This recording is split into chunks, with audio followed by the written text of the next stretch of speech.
Okay, let's dive right in. We're in the middle of a massive, high-stakes global race for dominance in artificial intelligence. And this isn't some distant marathon we can watch from the sidelines. No, it's a full-on sprint happening right now with nations absolutely scrambling to write the rules before someone else does. And look, this is so much more than just a tech race. It's really a clash of competing philosophies about our future.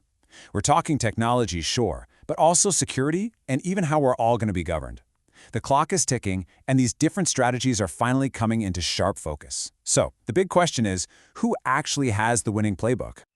So, what exactly lit the fire under this whole race? Well, a few key events just hit the accelerator, basically forcing nations to jump off the sidelines and get in the game. Now, while there have been a few key moves, you could say the real catalyst was the US winning the race AI action plan back in July 2025. I mean, it was such a bold declaration of intent that it pretty much forced other global powers to stop debating and start acting. And this brings us to the core message for pretty much every country watching this unfold. Inaction is just not an option anymore. You know, in the age of AI, falling behind isn't just a competitive disadvantage, it's a genuine threat to your economic stability and your national security. So this urgency has forced the world's major powers to finally show their cards, and in doing so, they've revealed three very different playbooks. Each one is a unique bet on how to win this thing. So let's break down what these competing strategies actually look like.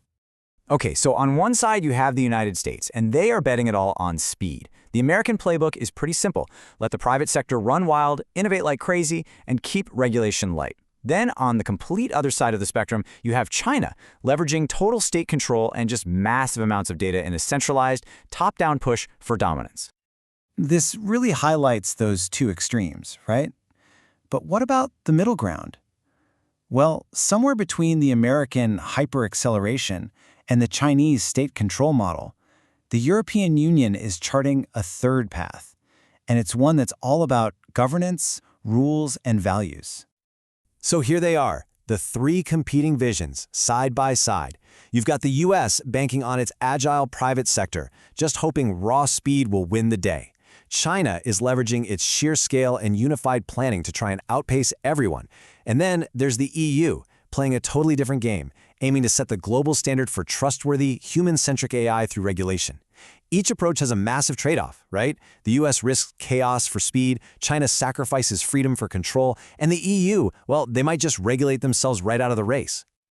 Now, to see how these playbooks really clash in the real world, let's look at a major democratic power that's caught right in the middle of all this, India.